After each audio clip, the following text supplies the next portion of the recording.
ನಮಸ್ಕಾರ. ಆತ್ರೇಯ ಚಿಕಿತ್ಸಾಲಯ ಯೂಟ್ಯೂಬ್ ಚಾನಲ್ಗೆ ಸ್ವಾಗತ. ನಮ್ಗೆಲ್ಲರಿಗೂ ತಿಳಿದಂತೆ ಈಗ ನಾವು ವರ್ಷ ಋತುವಿಗೆ ಕಾಲಿಟ್ಟಿದ್ದೇವೆ. ಒಬ್ಬ ವ್ಯಕ್ತಿಗೆ ಸೀಸನ್ ಇಂದ ಸೀಸನ್ಗೆ ಅಂದ್ರೆ ಒಂದು ಸೀಸನ್ ಬದಲಾಗುವಾಗ, ಹಾಗೆ ನೀರು ಬದಲಾವಣೆ ಆದಾಗ, ಸಾಕಷ್ಟು ಬದಲಾವಣೆಗಳು ಹವಾಮಾನದಲ್ಲಿ ಆದಾಗ ಮನುಷ್ಯನ ಆರೋಗ್ಯದಲ್ಲಿ ಕೂಡ ಬದಲಾವಣೆಗಳು ಆಗತ್ತೆ. ಆ ಬದಲಾವಣೆಗಳಲ್ಲಿ ಅವನು ಆರೋಗ್ಯ ಸ್ವಲ್ಪ ಏರುಪೇರು ಆಗತ್ತೆ. ತುಂಬಾ ಸಾಮಾನ್ಯವಾಗಿ ನಮಗೆ ಕಾಣಸಿಗುವಂಥದ್ದು ಜ್ವರ. ಜ್ವರ ಅಂದ್ರೆ ಏನು? ಆಯುರ್ವೇದ ಪದ್ಧತಿಯಲ್ಲಿ ಜ್ವರವನ್ನ ಹೇಗೆ ಹೇಳಿದ್ದಾರೆ, ಏನು ಅಂತ ಹೇಳಿದ್ದಾರೆ, ಮತ್ತೆ ಈ ಜ್ವರ ಬರೋದಕ್ಕೆ ಯಾವ ಯಾವ ಕಾರಣಗಳನ್ನ ತಿಳಿಸಿದ್ದಾರೆ, ಇದನ್ನೆಲ್ಲವನ್ನ ನಾವು ಇವತ್ತಿನ ಈ ವಿಡಿಯೋದಲ್ಲಿ ತಿಳ್ಕೊಳ್ಳೋಣ. ಇದನ್ನ ನಮಗೆ ತಿಳಿಸ್ಕೊಡಕ್ಕೆ ನಮ್ಮ ಜೊತೆ ಇದ್ದಾರೆ ಡಾಕ್ಟರ್ ಅರ್ಚನಾ. ನಮಸ್ತೆ ಡಾಕ್ಟರ್. ನಮಸ್ತೆ ಡಾಕ್ಟರ್, ನನ್ನ ಮೊದಲನೇ ಪ್ರಶ್ನೆ ಬಂದು, ಜ್ವರ ಅಂದ್ರೆ ಏನು? ಮತ್ತೆ ಆಯುರ್ವೇದದಲ್ಲಿ ಪ್ರಮುಖವಾಗಿ ಜ್ವರದ ಬಗ್ಗೆ ಯಾವ ರೀತಿ ಉಲ್ಲೇಖ ಮಾಡಿದ್ದಾರೆ? ಆಯುರ್ವೇದದಲ್ಲಿ ಜ್ವರದ ಬಗ್ಗೆ ತುಂಬಾ ಉಲ್ಲೇಖ ಇದೆ.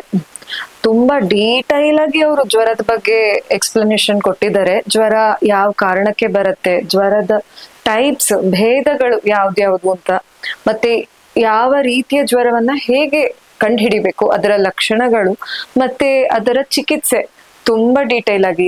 ನಿದಾನ ಸ್ಥಾನ ಅಂದ್ರೆ ಒಂದು ಕಾಯಿಲೆನ ನಾವು ಅರ್ಥ ಮಾಡ್ಕೊಳ್ಳೋದು, ಅದರಲ್ಲಿ ರೋಗದ ಲಕ್ಷಣಗಳು ಮತ್ತೆ ಯಾವ ಕಾರಣದಿಂದ ಬರುತ್ತೆ ಅನ್ನೋದನ್ನ ಹೇಳಿರ್ತಾರೆ. ಚಿಕಿತ್ಸಾ ಸ್ಥಾನಲ್ಲಿ ಅದರದ್ದು ಚಿಕಿತ್ಸೆಯನ್ನ ಹೇಳಿರ್ತಾರೆ.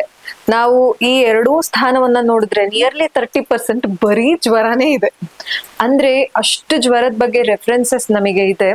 ನಾವ್ ಇನ್ನೂ ಹಿಂದಕ್ಕೆ ಹೋಗಿ ಹೇಳ್ಬೇಕಂತ ಅಂದ್ರೆ ವೇದಗಳ ಕಾಲದಿಂದನೂ ನಮಗೆ ಜ್ವರದ ಬಗ್ಗೆ ರೆಫರೆನ್ಸಸ್ ಇದೆ. ವೇದದಲ್ಲಿ ಇದನ್ನ ತಾಪ ಅನ್ನೋ ಒಂದು ಶಬ್ದದಿಂದ ಉಲ್ಲೇಖ ಮಾಡಿರ್ತಾರೆ. ತಾಪ ಅಂದ್ರೆ ಜ್ವರ. ಆಯುರ್ವೇದಲ್ಲಿ ಹೇಳೋ ಹಾಗೆ ಜ್ವರದ ಪ್ರತ್ಯಾತ್ಮಕ ಲಿಂಗ ಅಂದ್ರೆ ಇದನ್ನ ಜ್ವರ ಅಂದ್ರೆ ಏನು, ನಾವು ಯಾವ ಕಂಡೀಷನ್ ಜ್ವರ ಅಂತ ಕರಿಬಹುದು, ಏನು ಕನ್ಫ್ಯೂಷನ್ ಇಲ್ದಲೇನೆ ಇದೊಂದೇ ಒಂದು ಲಕ್ಷಣ ಇದ್ರೆ ನೀನ್ ಅದನ್ನ ಜ್ವರ ಅಂತ ಕರಿ. ಜ್ವರದ ಪ್ರತ್ಯಾತ್ಮಕ ಲಿಂಗ ಏನಂದ್ರೆ ಜ್ವರೋ ಪ್ರತ್ಯಾತ್ಮಿಕೋ ಲಿಂಗೋ ಸಂತಾಪ ದೇಹ ಮಾನಸಃ, ದೇಹದಲ್ಲಿ ಹಾಗೂ ಮನಸ್ಸಿನಲ್ಲಿ ತಾಪ ಇರುತ್ತೆ ಅಂತ.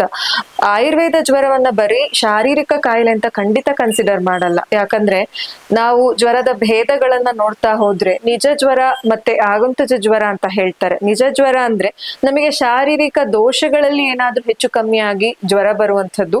ಹಾಗೆ ಆಗಂತುಜ ಜ್ವರ ಅಲ್ಲಿ ಮಾನಸಿಕ ಜ್ವರಗಳನ್ನ ಹೇಳಿದ್ದಾರೆ. ನಾವ್ ಇದ್ರಲ್ಲಿ ಅರ್ಥ ಮಾಡ್ಕೋಬೇಕು, ಮಾನಸಿಕ ದೋಷಗಳು ನಮಗೆ ಜ್ವರ ಬರೋದಕ್ಕೆ ತುಂಬಾ ಇಂಪಾರ್ಟೆಂಟ್ ಕಾರಣ ಆಗಿ ಇರತ್ತೆ ಅಂತ. ಅದಕ್ಕೆ ತಕ್ಕನಾದ ಚಿಕಿತ್ಸೆಯನ್ನು ಸೆಪರೇಟ್ ಆಗಿ ಹೇಳಿದ್ದಾರೆ. ಉಲ್ಲೇಖ ಎಲ್ಲೆಲ್ಲಿ ಇದೆ ಅಂದ್ರೆ ಜ್ವರದ ಉತ್ಪತ್ತಿ ಬಗ್ಗೆ ತುಂಬಾ ಚೆನ್ನಾಗಿರೋ ಒಂದು ಉಲ್ಲೇಖ ಇದೆ.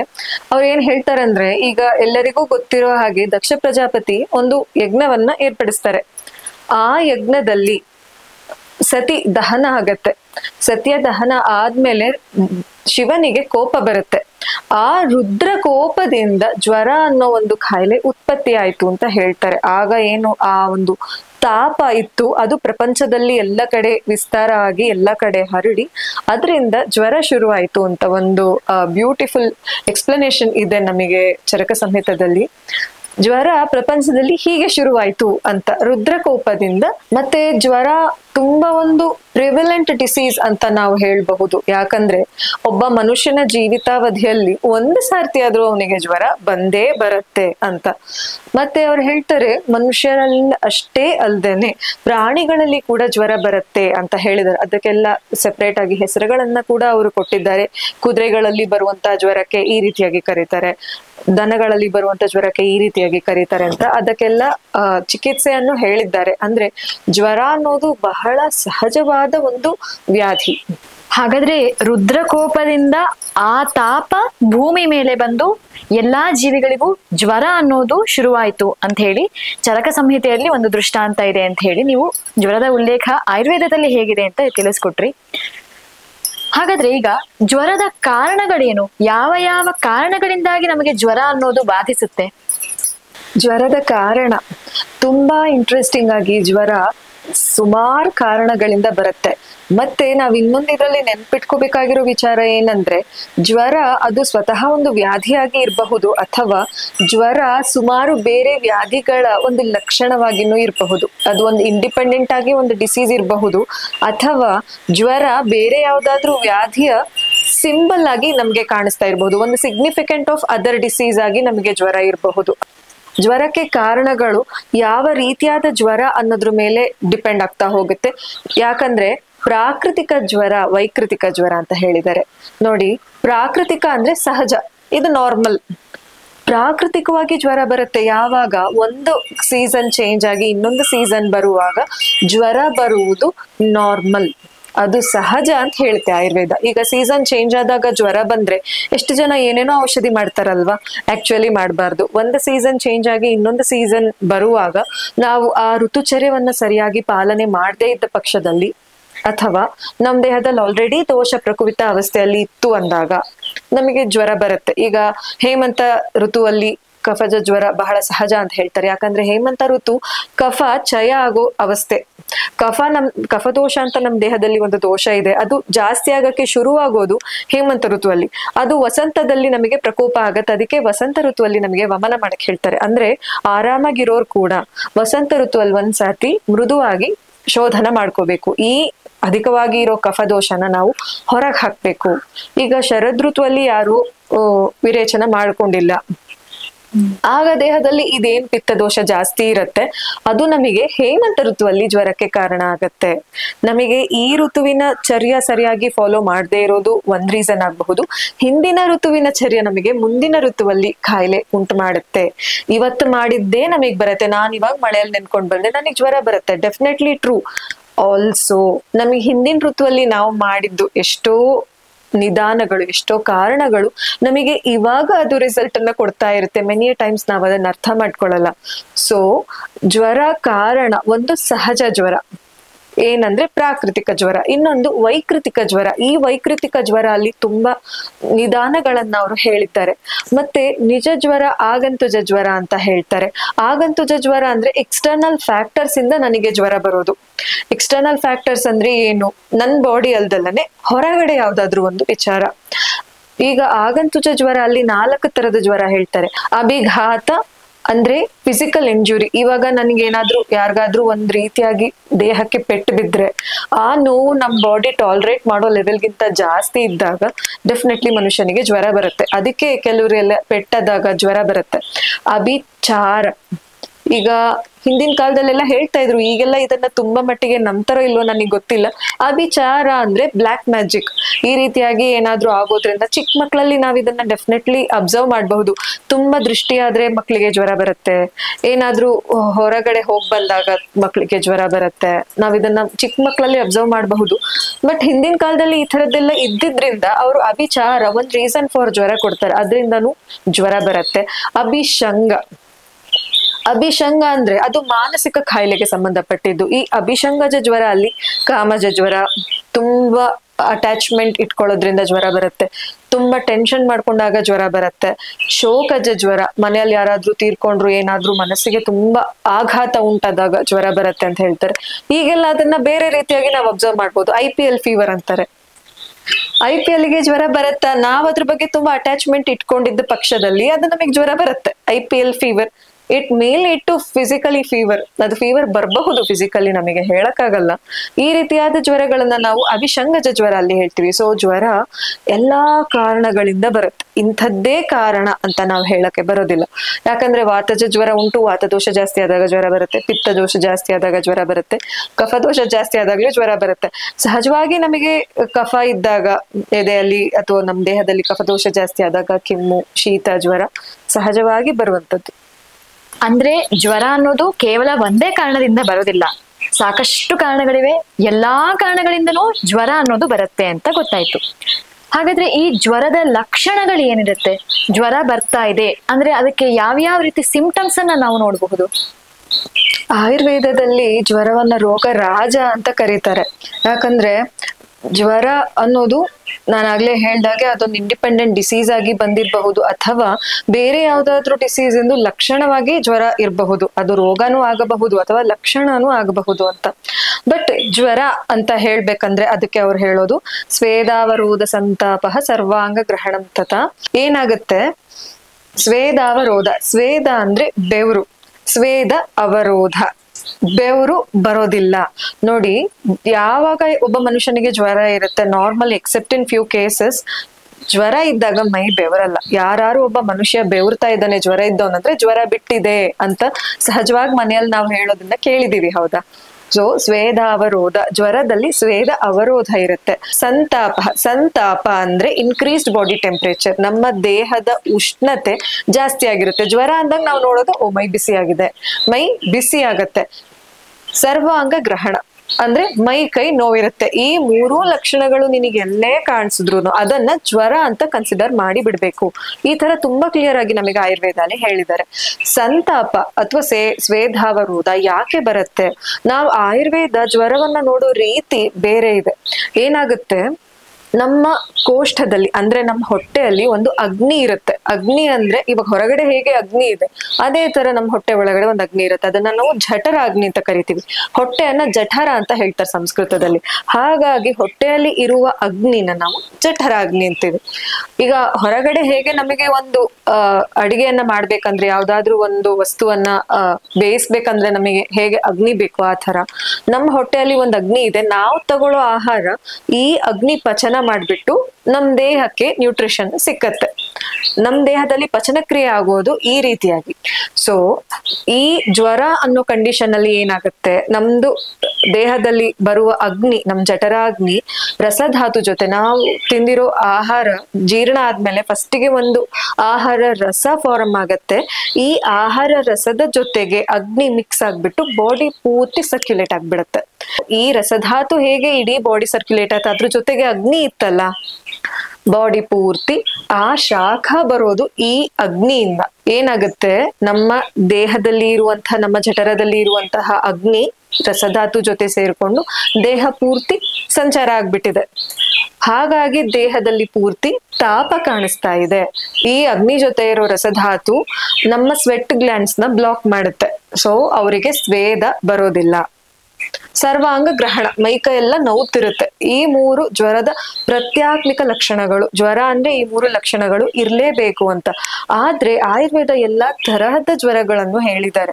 ಈಗ ನಾವು ನೋಡ್ತಾ ಇರೋ ವೈರಲ್ ಫೀವರ್ಸು, ಈಗ 7 ದಿನ ಜ್ವರ ಇತ್ತು, 8 ದಿನ ಜ್ವರ ಇತ್ತು, 11 ದಿನ ಜ್ವರ ಇತ್ತು ಅಂತೆಲ್ಲ ಕೇಳ್ತೀವಲ್ವಾ.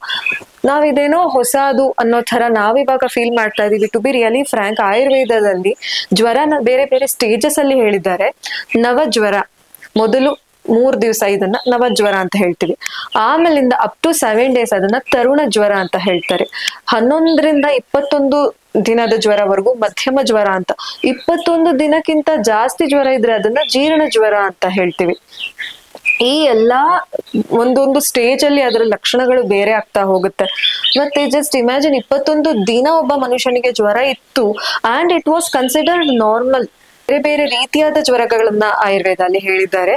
ಈಗ ಮಸೂರಿಕ, ಲಘು ಮಸೂರಿಕ, ಚಿಕನ್ ಪಾಕ್ಸ್, ಸ್ಮಾಲ್ ಪಾಕ್ಸ್, ರೋಮಾಂತಿಕ, ಮೀಸಲ್ಸ್, ಈ ಎಲ್ಲಾ ರೀತಿಯಾದ ಜ್ವರಗಳು ಆಯುರ್ವೇದಲ್ಲಿ ಇದೆ. ಇಲ್ಲಿ ನಮಗೆ ಈಗ ಇದೆಲ್ಲ ಹೊಸದಾಗಿ ಏನೋ ಕಂಡು ಹಿಡಿತಾ ಇದ್ದಾರೆ ಅಂತ ಖಂಡಿತ ಅನ್ಕೋಬೇಡಿ. ಇದು ವಿಷಮ ಜ್ವರ ಅಂತ ಹೇಳ್ತೀವಿ. ವಿಷಮ ಅಂದ್ರೇನೆ ಅತಿಯಾಗಿ ಜ್ವರ ಬಂದಿದೆ ಅಂತ, ಅಬ್ನಾರ್ಮಲ್ ಜ್ವರ ಅಂತ. ಇವಾಗ ಅದು ಸಹಜವಾಗಿ ಬಂದಿರೋ ಜ್ವರ ಆದ್ರೆ ಅದು ಅದ್ರ ಪಾಡಿಗೆ ಅದು 3 ದಿವಸಕ್ಕೆ ಬಿಟ್ಟು ಹೋಗುತ್ತಪ್ಪ, ಏನು ಚಿಕಿತ್ಸೆ ಮಾಡೋ ಅವಶ್ಯಕತೆ ಇಲ್ಲ. ಯಾವಾಗ ಪ್ರಾಕೃತಿಕ ಜ್ವರ ಅಲ್ಲಿ ನಾವು ಚಿಕಿತ್ಸೆ ಮಾಡೋ ಅವಶ್ಯಕತೆ ಇಲ್ಲ. ವಿಕೃತ ಜ್ವರ ಅಲ್ಲಿ, ವಿಷಮ ಜ್ವರ ಅಲ್ಲಿ, ಸತತ ಜ್ವರ, ದಿನಾ ಜ್ವರ ಇರುತ್ತೆ for period of 7, 9 or 11 days, 7, 9 ಅಥವಾ 11 ದಿನಗಳ ಕಾಲ ಕಂಟಿನ್ಯೂಸ್ ಆಗಿ ಜ್ವರ ಇರೋದನ್ನ ಸತತ ಜ್ವರ ಅಂತಾರೆ. ಅಂದ್ರೆ ಈ ಎಲ್ಲಾ ತರದ ಜ್ವರಗಳು ನಾರ್ಮಲ್. ಈ ಎಲ್ಲಾ ತರದ ಜ್ವರಗಳು ಹಿಂದಿನ ಕಾಲದಲ್ಲಿ ಆಯುರ್ವೇದ ಚಿಕಿತ್ಸಾ ಪದ್ಧತಿಯಿಂದ ಹುಷಾರ್ ಆಗ್ತಾ ಇದ್ದಂತಹ ಜ್ವರಗಳು. ಅನ್ಯದ್ಯುಷ್ಕ ಅಂದ್ರೆ 1 ದಿನ ಬಿಟ್ಟು 1 ದಿನ ಜ್ವರ ಬರ್ತಾ ಇರುತ್ತೆ. ತೃತೀಯಕ ಅಂದ್ರೆ 3 ದಿವಸಕ್ಕೊಂದ್ಸರ್ತಿ ಜ್ವರ ಬರ್ತಾ ಇರುತ್ತೆ. ಚತುರ್ಥಕ ಅಂದ್ರೆ 4 ದಿವ್ಸಕ್ಕೊಂದ್ಸರ್ತಿ ಜ್ವರ ಬರ್ತಾ ಇರುತ್ತೆ. ಈಗ ನಾವಿದನ್ನ ಸರಿಯಾಗಿ ಅರ್ಥೈಸ್ಕೊಳ್ದಲ್ಲೇನೆ ಇದನ್ನೆಲ್ಲ ಪೈರಕ್ಸಿ ಆಫ್ ಅನ್ನೋನ್ ಆರಿಜಿನ್ ಅಂತ ಹೇಳ್ಬಿಡ್ತಾರೆ. ಯಾಕೆ ಜ್ವರ ಬರ್ತಾ ಇದೆ ಅಂತ ಗೊತ್ತಿಲ್ಲ. ಯಾಕಂದ್ರೆ ಅವ್ರಿಗೆ ಯಾವ್ದೇ ಬ್ಲಡ್ ಟೆಸ್ಟ್ ಮಾಡಿಸಿದ್ರು ಬ್ಲಡ್ ಟೆಸ್ಟ್ ಅಲ್ಲಿ ಏನು ಕಾಣಿಸ್ತಿರಲ್ಲ, ಯಾವ್ದೇ ಇನ್ಫೆಕ್ಷನ್ ಇರಲ್ಲ, ಬ್ಯಾಕ್ಟೀರಿಯಲ್ ಅವ್ರ ವೈರಲ್ ಇನ್ಫೆಕ್ಷನ್ ಇರಲ್ಲ, ಏನು ಇರಲ್ಲ. ಬಟ್ ಅವರಿಗೆ ಬಿಟ್ಟು ಬಿಟ್ಟು ಜ್ವರ ಬರ್ತಾ ಇರುತ್ತೆ. ನಾವು ಜ್ವರ ಲಕ್ಷಣವನ್ನ ಸರಿಯಾಗಿ ಮೊದಲಿಗೆ ಅರ್ಥ ಮಾಡ್ಕೋಬೇಕು. ಇದು ಯಾವ್ದಾದ್ರು ರೀತಿಯಾದ ವಿಷಮ ಜ್ವರನ ಅನ್ನೋದನ್ನ ನಾವು ಸರಿಯಾಗಿ ಅರ್ಥ ಮಾಡ್ಕೊಂಡ್ರೆ ಆಯುರ್ವೇದದಲ್ಲಿ ಇದೆಲ್ಲಾ ರೀತಿಯಾದ ಜ್ವರಗಳಿಗೂ ಸರಿಯಾದ ಚಿಕಿತ್ಸೆಯನ್ನ ಹೇಳಿದ್ದಾರೆ. ಈಗ ಆಯುರ್ವೇದದಲ್ಲಿ ಇಷ್ಟೆಲ್ಲಾ ಪ್ರಕಾರವಾಗಿ ಜ್ವರಗಳು ಬರುತ್ತೆ, ಅದಕ್ಕೆ ಕಾರಣಗಳು ಹಲವಾರಿವೆ, ಹಾಗೆ ಲಕ್ಷಣಗಳನ್ನು ಕೂಡ ನೀವು ತಿಳಿಸ್ಕೊಟ್ರಿ. ಈ ನಮ್ಮ ಮಾಡರ್ನ್ ಸೈನ್ಸ್ ಅಂದ್ರೆ ಅಲೋಪತಿ ಜ್ವರವನ್ನ ಯಾವ ರೀತಿ ಅರ್ಥೈಸ್ಕೊಂಡಿದೆ? ಅಲೋಪತಿ ಸೈನ್ಸ್ ಪ್ರಕಾರ ನಾವು ಹೇಳೋದಾದ್ರೆ ಫೀವರ್ ಅಂದ್ರೆ ಅಬ್ನಾರ್ಮಲಿ ಹೈ ಟೆಂಪರೇಚರ್, ನಮ್ ಬಾಡಿ ಟೆಂಪರೇಚರ್ ನಾರ್ಮಲ್ ಲೆವೆಲ್ ಇಷ್ಟ ಇರಬೇಕು ಅಂತ 98.6 ಡಿಗ್ರಿ ಫ್ಯಾರನ್ಹೀಟ್ ಅಂತ ಹೇಳ್ತಾರೆ. ಆ ಬಾಡಿ ಟೆಂಪರೇಚರ್ ಅಬ್ನಾರ್ಮಲಿ ಜಾಸ್ತಿ ಆಗ್ತಾ ಹೋದ್ರೆ ಅದನ್ನ ಫೀವರ್ ಅಂತ ಕರೀತಾರೆ. 100 ಡಿಗ್ರೀಸ್ಗಿಂತ ಜಾಸ್ತಿ ಹೋದ್ರೆ ಅದನ್ನ ಜ್ವರ ಫೀವರ್ ಅಂತ ಕನ್ಸಿಡರ್ ಮಾಡ್ತಾರೆ, ಅಥವಾ ಪೈರೆಕ್ಸಿಯಾ ಅಂತ ಹೇಳ್ತಾರೆ. ಈ ಪೈರೆಕ್ಸಿಯಾ ಯಾಕೆ ಬರುತ್ತೆ ಅಂದ್ರೆ ನಮ್ ಬಾಡಿಯಲ್ಲಿ ಒಂದು ಥರ್ಮೋಸ್ಟಾಟಿಕ್ ಮೆಕ್ಯಾನಿಸಮ್ ಇದೆ. ಅಂದ್ರೆ ನನ್ನ ಬಾಡಿ ಯಾವ ಟೆಂಪರೇಚರ್ ಇರಬೇಕು ಅದನ್ನ ನಮ್ಮ ಹೈಪೋಥಾಲಮಸ್ ಅಲ್ಲಿ ಥರ್ಮೋಸ್ಟಾಟ್ ಡಿಸೈಡ್ ಮಾಡುತ್ತೆ. ಯೂಶಲಿ ಅದು 98.6 ಅಂತಾರೆ. 98 to 99 ಇಸ್ ಕನ್ಸಿಡರ್ಡ್ ನಾರ್ಮಲ್. ಅಲ್ಲಿವರೆಗೂ ನಾರ್ಮಲ್ ರೇಂಜ್ ಅಂತ ಹೇಳ್ತೀವಿ. ನಮ್ ಬಾಡಿಯಲ್ಲಿ ಈ ತರ ಬ್ಯಾಕ್ಟೀರಿಯಾ ಅಥವಾ ವೈರಸ್ ಇಂದ ಒಂದು ಇನ್ಫೆಕ್ಷನ್ ಆದಾಗ ಏನಾಗುತ್ತೆ, ಆ ಬ್ಯಾಕ್ಟೀರಿಯಾ ಅಥವಾ ವೈರಸ್ ಪೈರೋಜನ್ಸ್ ಅಂತ ಒಂದು ಪ್ರೋಟೀನ್ ಅನ್ನ ಪ್ರೊಡ್ಯೂಸ್ ಮಾಡ್ಬಿಡುತ್ತೆ. ಈ ಪೈರೋಜನ್ಸ್ ನಮ್ ಹೈಪೋಥಾಲಮಸ್ ಅಲ್ಲಿರೋ ಥರ್ಮೋಸ್ಟಾಟ್ ಅನ್ನ ಹೈಯರ್ ಟೆಂಪರೇಚರ್ ಗೆ ಸೆಟ್ ಮಾಡುತ್ತೆ. ಈಗ ಅದು 99 ಇರಬೇಕು, ಬಟ್ ಈ ಪೈರೋಜನ್ಸ್ ನಮ್ ಹೈಪೋಥಾಲಮಸ್ ಅಲ್ಲಿ ಥರ್ಮೋಸ್ಟಾಟ್ ನ 101 ಡಿಗ್ರೀಸ್ಗೆ ಸೆಟ್ ಮಾಡ್ಬಿಡ್ತು. ಸೊ ನಮ್ ಬಾಡಿ ಟೆಂಪರೇಚರ್ ಜಾಸ್ತಿ ಆಗ್ತಾ ಹೋಗುತ್ತೆ. ಈ ಪೈರೋಜನ್ಸ್ ಬಾಡಿಯಿಂದ ಕಂಪ್ಲೀಟ್ ಆಗಿ ಎಲಿಮಿನೇಟ್ ಆಗೋವರೆಗೂ ಬಾಡಿ ಟೆಂಪರೇಚರ್ ಜಾಸ್ತಿ ಇರುತ್ತೆ. ಮತ್ತೆ ಇನ್ನೊಂದು, ನಮ್ಮ ಅಜ್ಜಿ ಎಲ್ಲ ನನಗೆ ಹೇಳ್ತಾ ಇದ್ರು, ವರ್ಷಕ್ಕೆ ಒಂದು ಸಲನಾದ್ರೂ ಒಬ್ಬ ವ್ಯಕ್ತಿಗೆ ಜ್ವರ ಬರಬೇಕು, ಜ್ವರ ಬಂದ್ರೆ ಒಳ್ಳೇದಾಗುತ್ತೆ ಆರೋಗ್ಯಕ್ಕೆ, ಅದು ಶರೀರಕ್ಕೆ ಬೇಕಾಗಿರುವಂತದ್ದು ಜ್ವರ ಅಂತ ಹೇಳ್ತಾರೆ. ವಿಚ್ ಮೀನ್ಸ್ ಜ್ವರ ಇಸ್ ಬೆನಿಫಿಷಿಯಲ್ ಫಾರ್ ಹೆಲ್ತ್ ಅಂತ ಹೇಳ್ತಾ ಇದ್ದಾರೆ. ಇದು ಯಾವ ರೀತಿ, ಅದು ನಿಜವಾಗ್ಲೂ ಆಕ್ಸೆಪ್ಟೇಬಲ್ ಹಾಗಾದ್ರೆ? ಆಯುರ್ವೇದ ಪ್ರಕಾರ ಆದ್ರೂ ಸರಿ, ಅಲೋಪತಿ ಪ್ರಕಾರ ಆದ್ರೂ ಸರಿ, both accept that fever is beneficial for body. ಜ್ವರ ನಮ್ ದೇಹಕ್ಕೆ ಒಳ್ಳೇದು ಅಂತಾನೆ ಹೇಳುತ್ತೆ. ಯಾಕಂದ್ರೆ ಅಲೋಪತಿಯವ್ರು ಏನ್ ಹೇಳ್ತಾರಂದ್ರೆ, ಈಗ ಬಾಡಿ ಟೆಂಪರೇಚರ್ ಒಂದು ಸರ್ಟೆನ್ ಡಿಗ್ರೀಸ್ಗಿಂತ ಜಾಸ್ತಿ ಇರುವಾಗ ಅದು ನಮ್ ದೇಹಕ್ಕೆ 3 ರೀತಿಯಾಗಿ ಹೆಲ್ಪ್ ಮಾಡುತ್ತೆ. ಒಂದು, ನಮ್ ದೇಹದ ಟೆಂಪರೇಚರ್ ತುಂಬಾ ಜಾಸ್ತಿ ಇರುವಾಗ ಅಪ್ ಟು ಸರ್ಟೆನ್ ಡಿಗ್ರೀಸ್, ಆ ಹೈಯರ್ ಟೆಂಪರೇಚರ್ ಅಲ್ಲಿ ಈ ಬ್ಯಾಕ್ಟೀರಿಯಾ ಮತ್ತೆ ವೈರಸ್ ಬ್ರೀಡ್ ಆಗಲ್ಲ. ಆ ಬ್ಯಾಕ್ಟೀರಿಯಾ ಮತ್ತೆ ವೈರಸ್ ಮಲ್ಟಿಪ್ಲೈ ಆಗಲ್ಲ, ಅದ್ರದ್ದು ಗ್ರೋತ್ ಕಡಿಮೆ ಆಗತ್ತೆ. ಎರಡನೇದು, ಈ ಹೈಯರ್ ಒಂದು ಟೆಂಪರೇಚರ್ ಅಲ್ಲಿ ಕೆಮಿಕಲ್ ರಿಯಾಕ್ಷನ್ಸ್ ಬಾಡಿಯಲ್ಲಿ ಫಾಸ್ಟ್ ಆಗಿ ಆಗುತ್ತೆ. ಸೊ ನನ್ನ ಬಾಡಿ ಇದನ್ನ ಫೈಟ್ ಮಾಡೋದಕ್ಕೆ ನಮಗೆ ಫೇವರಬಲ್ ಕಂಡೀಷನ್ ಯಾವುದು, ಹೈಯರ್ ಟೆಂಪರೇಚರ್. ಮೂರನೇದು, ಈ ಒಂದು ಹೈಯರ್ ಟೆಂಪರೇಚರ್ ನನ್ನ ಬಾಡಿ ವಾಪಸ್ ರಿಪೇರ್ ಆಗ್ಬೇಕಲ್ವಾ, ಅದು ಫಾಸ್ಟ್ ಆಗಿ ಮಾಡುತ್ತೆ. ನನ್ನ body it can get back to normal in a faster way ಅಂತ ಹೇಳ್ತಾರೆ. ಜ್ವರ ನಮ್ ಬಾಡಿಗೆ ಬೆನಿಫಿಷಿಯಲ್ ಆಗಿ ಆಗತ್ತೆ. ಹಾಗಾದ್ರೆ ನೀವು ಆಯುರ್ವೇದದ ಪ್ರಕಾರ ಜ್ವರದಲ್ಲಿ ಸ್ಟೇಜಸ್ ಇದೆ, ಅಂದ್ರೆ ನವಜ್ವರ, ತರುಣ ಜ್ವರ, ಮಧ್ಯಮ ಜ್ವರ ಇತ್ಯಾದಿ ಸ್ಟೇಜಸ್ ಎಲ್ಲ ಇದೆ ಅಂತ ಹೇಳಿದ್ರಿ. ಜ್ವರಕ್ಕೆ ಯಾವ ರೀತಿ ಚಿಕಿತ್ಸೆಯನ್ನ ಮಾಡ್ಬೋದು? ಜ್ವರದಲ್ಲಿ ನಾನಾಗ್ಲೇ ಹೇಳಿದಾಗೆ ಸ್ಟೇಜಸ್ ಹೇಳ್ತಾರೆ. ಪ್ರತಿಯೊಂದು ಸ್ಟೇಜ್ ಅಲ್ಲಿ ಅದರ ಚಿಕಿತ್ಸೆ ಬೇರೆ ತರ ಆಗ್ತಾ ಹೋಗುತ್ತೆ.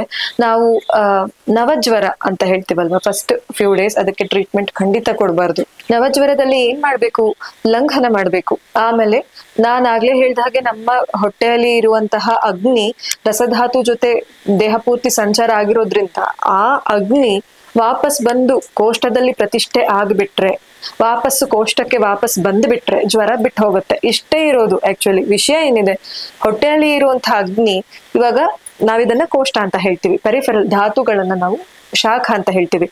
ಇಲ್ಲಿಂದ ಹೊರಗಡೆ ಹೋಗಿರುವಂತಹ ಅಗ್ನಿ ವಾಪಸ್ ಬಂದು ಕೋಷ್ಟಕ್ಕೆ ಸೇರ್ಕೋಬೇಕು. ನಾವೇನ್ ಮಾಡ್ಬೇಕು, ಏನು ಮಾಡೋದು ಬೇಡ. ಟು ಬಿ ರಿಯಲಿ ಫ್ರಾಂಕ್, ಏನು ಟ್ರೀಟ್ಮೆಂಟ್ ಮಾಡ್ಲಿಲ್ಲ ಅಂದ್ರು 3 ದಿವಸಕ್ಕೆ ಜ್ವರ ಬಿಡುತ್ತೆ. ಸಹಜವಾದ ಜ್ವರ ಆದ್ರೆ ಅದಕ್ಕೆ ಟ್ರೀಟ್ಮೆಂಟ್ ಮಾಡ್ಬೇಕಾಗಿರೋ ಅವಶ್ಯಕತೆನೇ ಇಲ್ಲ. ಲಂಘನಂ ಸ್ವೇದನಂ ಕಾಲೋ ಯವಾಪಸ್ತಿಕ್ತಕೋ ರಸಃ ಪಾಚನಶ್ಚ ಅವಿಪಕ್ವಾಣಾಂ ದೋಷಾಣಾಂ ತರುಣೇ ಜ್ವರೆ. ಅಂದ್ರೆ ವೆರಿ ಬಿಗಿನಿಂಗ್ ಸ್ಟೇಜಸ್ ಅಲ್ಲಿ ಅವರು ಲಂಘನ ಮಾಡಕ್ ಹೇಳ್ತಾರೆ. ಲಂಘನ ಅಂದ್ರೆ ಲಘು ಆಹಾರ ಸೇವನೆ. ನಮ್ ದೇಹಕ್ಕೆ ಅಂದ್ರೆ ನಮ್ಮ ಇವಾಗ ಅಗ್ನಿ ಕೋಷ್ಟದಲ್ಲಿ ಇಲ್ದೇ ಇರೋದ್ರಿಂದ ತುಂಬಾ ಹೆವಿ ಫುಡ್ ತಗೊಂಡ್ರೆ ಡೈಜೆಸ್ಟ್ ಆಗಲ್ಲ. ಮತ್ತೆ ಸಹಜವಾಗಿ ನೋಡಿ ನೀವು, ಜ್ವರ ಇರೋರಿಗೆ ಬಾಯಿ ರುಚಿ ಇರೋದಿಲ್ಲ, ಹಸಿವಿರೋದಿಲ್ಲ, ಅವ್ರಿಗೆ ತಿನ್ಬೇಕು ಅಂತ ಅನ್ಸ್ತಾ ಇರಲ್ಲ. ಇದನ್ನ ಅನನ್ನ ಅಭಿಲಾಷ ಅಂತಾರೆ, ಅನನ್ನ ಅಭಿಲಾಷ, ಊಟ ಬೇಡ ಅಂತ ಅನ್ಸೋದು. ಇದು ಸಹಜವಾಗಿ ಜ್ವರದಲ್ಲಿ ಇರೋದ್ರಿಂದ ಲಘುವಾದ ಆಹಾರ ಎಷ್ಟು ಬೇಕು ಅನ್ಸುತ್ತೆ ಅಷ್ಟೇ ಆಹಾರ ತಗೊಳ್ಳೋದು. ಮತ್ತೆ ಸ್ವೇದನ, ಇವಾಗ ಸ್ವೇದ ಅವರೋಧ ಇದೆ ಅಲ್ಲ ಜ್ವರದಲ್ಲಿ, ಸೊ ಸ್ವೇದ ಆಗೋದಿಕ್ಕೆ ಸ್ವೇದನ ಮಾಡ್ಬೇಕಂತ ಸುಮಾರು ತರದ ಸ್ವೇದನ ಬರುತ್ತೆ. ನಾವು ಯೂಶಲಿ ಏನ್ ಹೇಳ್ತೀವಿ, ಬೆಚ್ಚಗೆ ಹೊದ್ಕೊಂಡು ಬೆಚ್ಚಗೆ ಇರ್ಬೇಕು, ಅದು ಸ್ವೇದನ. ಕಾಲ, ಕಾಲ ಅಂತ ಯಾಕೆ ಹೇಳಿದ್ದಾರೆ, ಟೈಮ್, ಇದು ಸರಿ ಆಗತ್ತೆ ಅದಾಗಿ ಅದು ಆ ಕಾಲವನ್ನ ನಾವು ಕೊಡ್ಬೇಕು. ಜ್ವರ ಬಂದ್ ಅರ್ಧ ಗಂಟೆಗೆ ನಾವ್ ಇವಾಗ ಜ್ವರವನ್ನ ಕಡಿಮೆ ಮಾಡ್ಕೊಳ್ಳೋದು, ನಮ್ ದೇಹಕ್ಕೆ ನಾವು ವಿರುದ್ಧವಾಗಿ ಕೆಲಸ ಮಾಡ್ತಾ ಇದೀವಿ. ನಮ್ ದೇಹದಲ್ಲಿ ಜ್ವರ ಬಂದಿದೆ ಅಂದ್ರೆ ಆಲ್ರೆಡಿ ಅದು ಒಂದು ದೋಷ ಪ್ರಕೋಪ ಆಗಿ, ಅದು ನಮ್ ದೇಹದಲ್ಲಿ ಯಾವ್ದಾದ್ರು ಒಂದು ದೂಷ್ಯ ಅಂತೀವಿ, ಯಾವ್ದನ್ನ ಪ್ರಕೋಪ ಆಗತ್ತೆ ಅದು ದೂಷ್ಯ, ಯಾವ್ದು ಪ್ರಕೋಪ ಮಾಡುತ್ತೆ ಅದು ದೋಷ. ಓಕೆನಾ? ಈಗ ಒಂದು ದೋಷ ಪ್ರಕೋಪ ಆಗಿ ಅದು ಯಾವ್ದಾದ್ರು ಒಂದು ಧಾತುಗಳನ್ನು ಮಲಗಳನ್ನು ಪ್ರಕೋಪ ಮಾಡಿ ಈಗ ಒಂದು ಕಾಯಿಲೆ ಬಂದಿದೆ ಅಂದ್ರೆ ಅದು ಆಲ್ರೆಡಿ ಒಂದು ಪ್ಯಾಥಾಲಜಿ, ಒಂದು ಅಬ್ನಾರ್ಮಾಲಿಟಿ ದೇಹದಲ್ಲಿ ಆಗ್ ಹೋಗಿದೆ. ನಾವು ಅದು ವಾಪಸ್ ಸಹಜವಾಗಿ ಅದರ ಪಾತಿಗೆ ಬರೋದಕ್ಕೆ ಬಿಡ್ಬೇಕು. ಇದನ್ನ ಕಾಲ, ಆ ಕಾಲ ಇವಾಗ ಯಾರು ಕೊಡ್ತಾ ಇಲ್ಲ. ಲಂಘನಂ ಸ್ವೇದನಂ ಕಾಲೋ, ಕಾಲ ಅದಕ್ಕೆ ಹೇಳಿದ್ದು. ಯಾಕಂದ್ರೆ ನಾವೇನೂ ಟ್ರೀಟ್ಮೆಂಟ್ ಮಾಡ್ದಲ್ಲೇ ಅದು ಸಹಜ ಸ್ಥಿತಿಗೆ ಬರುತ್ತೆ. ಗಿವನ್ ದಟ್ ಟೈಮ್, ಆ ಟೈಮ್ ಗ್ಯಾಪ್ ಅನ್ನ ನಾವು ಕೊಟ್ರೆ ಅದು ವಾಪಸ್ ಬರುತ್ತೆ. ಯಾವಾಗೂ ಅಂದ್ರೆ ಗಂಜಿ, ಧಾನ್ಯನೂ ಇರುತ್ತೆ, ನೀರು ಇರುತ್ತೆ, ನೀರಿನ ಅಂಶನೂ ಇರ್ಬೇಕು ಅದರ ಜೊತೆಗೆ. ಅದನ್ನ ನಾವು ಯಾವಾಗೂ ಅಂತ ಹೇಳ್ತೀವಿ. ತಿಕ್ತ ರಸದ್ರವ್ಯಗಳನ್ನ ಕೊಡೋದಕ್ಕೆ ಹೇಳ್ತಾರೆ. ತಿಕ್ತ ಅಂದ್ರೆ ಕಹಿ, ಅವಾಗ ಕಹಿ ಇರುವಂತ ಔಷಧಿಗಳನ್ನ ಉಪಚಾರನ್ನ ಹೇಳ್ತಾರೆ. ಬೇರೆ ಯಾವುದೇ ಟ್ರೀಟ್ಮೆಂಟ್ ಅನ್ನ ನವಜ್ವರದಲ್ಲಿ ಮಾಡೋದಿಲ್ಲ. ತರುಣ ಜ್ವರದಲ್ಲಿ ಬಂದಾಗ ನಾವು ಅವಾಗ್ಲೂ ಆಮಪಾಚನ ಆಗೋದಕ್ಕೇನೆ ಟ್ರೀಟ್ಮೆಂಟ್ ಕೊಡ್ತೀವಿ. ಜೀರ್ಣ ಜ್ವರಕ್ಕೆ ಬಂದಾಗ ಅವಾಗ ನಾವು ದೇಹದಲ್ಲಿ ಶೋಧನಾದಿಗಳನ್ನ ಹೇಳ್ತೀವಿ. ಜ್ವರ ಬಂದ ಕೂಡಲೇ ನಾವು ಮನೆಯಲ್ಲಿ ಪ್ಯಾರಾಸಿಟಮಲ್ ತಗೊಳ್ತೀವಿ, ಇಲ್ಲ ಮೆಡಿಕಲ್ಸ್ಗೆ ಹೋಗಿ ನಾವು ಪ್ಯಾರಾಸಿಟಮಲ್ ಕೊಡಿ ಅಂತ ಹೇಳಿ ತಗೊಳ್ತಿದೀವಿ. ಜ್ವರ ಬಂದ ಕೂಡಲೇ ಅಥವಾ ಆ ದಿನ ನಾವು ಪ್ಯಾರಾಸಿಟಮಲ್ಸ್ ತಗೊಳ್ತಾ ಇದೀವಲ್ಲ, ಇದು ಸರಿ ಹಾಗಾದ್ರೆ? ನೋಡಿ, ಪ್ಯಾರಾಸಿಟಮಾಲ್ ತಗೊಳ್ಳೋದು 100% ತಪ್ಪು, ಯಾರು ತಗೊಳ್ಳೇಬೇಡಿ ಅಂತ ನಾವು ಹೇಳಕ್ಕಾಗಲ್ಲ. ಬಟ್ ಪ್ಯಾರಾಸಿಟಮಾಲ್ ಬಳಕೆ ಹೇಗೆ ನಮಗೆ ಶುರು ಆಯ್ತು ಅಂತ ನಿಮಗೆ ಗೊತ್ತಾ? ಪ್ಯಾರಾಸಿಟಮಾಲ್ ಪೀಡಿಯಾಟ್ರಿಕ್ ಪ್ರಾಕ್ಟೀಸ್ ಅಲ್ಲಿ ಮಾತ್ರನೇ ತುಂಬಾ ಎವಿಡೆಂಟ್ ಆಗಿ ಪ್ರಾಕ್ಟೀಸ್ ಅಲ್ಲಿ ಇದ್ದಿದ್ದಂತ ಒಂದು ಔಷಧಿ. ಪ್ಯಾರಾಸಿಟಮಾಲ್ ಯಾಕೆ ಬಂತು ಅಂದ್ರೆ, ಈಗ ಪೋಸ್ಟ್ ವ್ಯಾಕ್ಸಿನ್ ಫೀವರ್ ಅಂತ ಹೇಳ್ತೀವಿ, ಹಿಂದಿನ ಕಾಲದಲ್ಲೆಲ್ಲ ವ್ಯಾಕ್ಸಿನ್ ಕೊಟ್ಟಾಗ ಎಸ್ಪೆಷಲಿ ಚಿಕ್ಕ ಮಕ್ಕಳಲ್ಲಿ ಥರ್ಮೋಸ್ಟಾಟ್ ಕರೆಕ್ಟ್ ಆಗಿ ವರ್ಕ್ ಆಗ್ತಾ ಇರಲ್ಲ. ಈಗ ಜ್ವರ ನೆತ್ತಿಗೆ ಹೋಯ್ತು ಅಂತ ಹೇಳ್ತಾರೆ, ಕೇಳಿದೀರಾ? ಆ ರೀತಿಯಾಗಿ ಜ್ವರ 104 ಡಿಗ್ರಿಗಿಂತ ಜಾಸ್ತಿ ಹೋಗ್ಬಿಟ್ರೆ ಬಾಡಿ ಟೆಂಪರೇಚರ್, ಅವಾಗ ಚಿಕ್ಕ ಮಕ್ಳಿಗೆ ಫೆಬ್ರೈಲ್ ಕನ್ವಲ್ಜನ್ಸ್ ಅಂತ ಆಗತ್ತೆ. ಅಂದ್ರೆ ಕನ್ವಲ್ಜನ್ಸ್, ಪಿಟ್ಸ್ ಬಂದಿದ್ ತರ ಆಗತ್ತೆ ಮಕ್ಳಿಗೆ. ಈ ಕಾರಣಕ್ಕೋಸ್ಕರ ಪ್ಯಾರಾಸಿಟಮಾಲ್ ಕೊಡ್ತಾ ಇದ್ರು. Only one and only for this reason particularly paracetamol ಕೊಡ್ತಾ ಇದ್ರು. ಯಾಕಂದ್ರೆ 104 ಡಿಗ್ರಿಗಿಂತ ಜಾಸ್ತಿ ಹೋದ್ರೆ ಜ್ವರ ಮಗುಗೆ ಫೆಬ್ರೈಲ್ ಕನ್ವಲ್ಜನ್ಸ್ ಆಗತ್ತೆ. ಯಾರಿಗೆ ಬಿಲೋ 7 years ಆಫ್ ಏಜ್ ಇರೋ ಮಕ್ಕಳಿಗೆ ಮಾತ್ರ. ಆಮೇಲೆ ಯಾವಾಗ ಇದು ಪ್ರಾಕ್ಟೀಸ್ ಅಲ್ಲಿ ಎವಿಡೆಂಟ್ ಆಗ್ತಾ ಹೋಯ್ತು ಪ್ಯಾರಾಸಿಟಮಾಲ್ಗೆ ಏನು ಸೈಡ್ ಎಫೆಕ್ಟ್ಸ್ ಇಲ್ಲ, ಯಾಕಂದ್ರೆ ಬೇರೆ ಆಂಟಿಪೈರೆಟಿಕ್ ಮೆಡಿಕೇಶನ್ ಅಂತ ಹೇಳ್ತೀವಿ, ಜ್ವರವನ್ನ ದೇಹದ ಟೆಂಪರೇಚರ್ ಅನ್ನ ಕಡಿಮೆ ಮಾಡುವಂತ ಔಷಧಿಗಳಿಗೆ ಇನ್ನೂ ತುಂಬಾ ಸೈಡ್ ಎಫೆಕ್ಟ್ಸ್ ಇತ್ತು.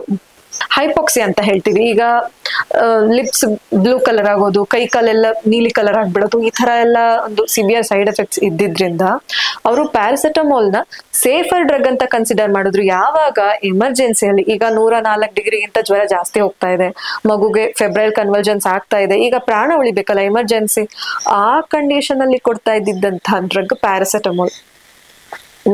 ನೀವು ಖಂಡಿತ ಪ್ಯಾರಾಸಿಟಮಾಲ್ ತಗೊಳ್ಳೋ ಅವಶ್ಯಕತೆ ಇಲ್ಲ, ಖಂಡಿತ ಇಲ್ಲ. ನಮ್ಮ ದೇಹದಲ್ಲಿ ಇವಾಗ ಟೆಂಪರೇಚರ್ ಜಾಸ್ತಿ ಆಗೋದ್ರಿಂದ ನಮಗದ್ ಯಾವುದೇ ರೀತಿಯಲ್ಲಿ ನಮ್ಮ ದೇಹವನ್ನ ಅದು ಬಾಧಿಸೋದಿಲ್ಲ, ನಮಗದು ಕೆಟ್ಟದ್ ಅಲ್ವೇ ಅಲ್ಲ. ಬಾಡಿಯಲ್ಲಿ ಟೆಂಪರೇಚರ್ ಜಾಸ್ತಿ ಆಗೋದು ನಮಗೆ ಎಲ್ಲಾ ರೀತಿಯಲ್ಲೂ ಒಳ್ಳೇದೆ. ಅದು ಬ್ಯಾಕ್ಟೀರಿಯಾ ಫೈಟ್ ಮಾಡಕ್ಕೆ ನಮಗೆ ಹೆಲ್ಪ್ ಮಾಡುತ್ತೆ. ನಾನು ಆಗ್ಲೇ ಹೇಳ್ದಾಗೆ ಕೆಮಿಕಲ್ ರಿಯಾಕ್ಷನ್ ಫಾಸ್ಟ್ ಆಗುತ್ತೆ, ನಮ್ ಬಾಡಿ ಬೇಗ ರಿಪೇರ್ ಆಗುತ್ತೆ. ಸೊ ಫೀವರ್ ಬಂತು ಅಂದ ತಕ್ಷಣ ಅದು ಬ್ಯಾಕ್ಟೀರಿಯಲ್ ಇನ್ಫೆಕ್ಷನ್ನೇ ಇರ್ಲಿ, ವೈರಲ್ ಇನ್ಫೆಕ್ಷನ್ನೇ ಇರ್ಲಿ, ನಾವು ಪ್ಯಾರಾಸಿಟಮಾಲ್ ತಗೋಬೇಕಾಗಿರೋ ಯಾವುದೇ ಅವಶ್ಯಕತೆ ಇಲ್ಲ, ಖಂಡಿತ ಇಲ್ಲ. ಇದು ಪೀಡಿಯಾಟ್ರಿಕ್ ಪ್ರಾಕ್ಟೀಸ್ಗೆ ಬಂದಿದ್ದು. ಈಗ ದೊಡ್ಡವರೆಲ್ಲರೂ ಪ್ಯಾರಾಸಿಟಮಾಲ್ ತಗೊಳ್ಳೋದಕ್ಕೆ ಶುರು ಮಾಡಿದ್ದಾರೆ. ಮತ್ತೆ ಇನ್ನೊಂದು ವಿಚಾರ ಏನಂದ್ರೆ, ಪ್ಯಾರಾಸಿಟಮಾಲ್ ತಗೊಂಡ ತಕ್ಷಣ ಜ್ವರ ಪರ್ಮನೆಂಟ್ ಆಗಿ ಬಿಟ್ಟು ಹೋಯ್ತಾ? 6 hours 8 hours ಇನ್ನೊಂದ್ಸಲ ಜ್ವರ ಜಾಸ್ತಿ ಆಗ್ತಾ ಇದೆ ಅಲ್ವಾ, ನನ್ ಬಾಡಿ ಹೇಳ್ತಾ ಇದೆ ನನಗೆ ಇವಾಗ ಬಾಡಿ ಟೆಂಪರೇಚರ್ ವಾಪಸ್ ರೈಸ್ ಆಗ್ತಾ ಇದೆ ಅಂದ್ರೆ ಬಾಡಿಗೆ ನೆಸೆಸಿಟಿ ಇದೆ, ಆ ಹೈಯರ್ ಟೆಂಪರೇಚರ್ ಬಾಡಿಗೆ ಅವಶ್ಯಕತೆ ಇದೆ.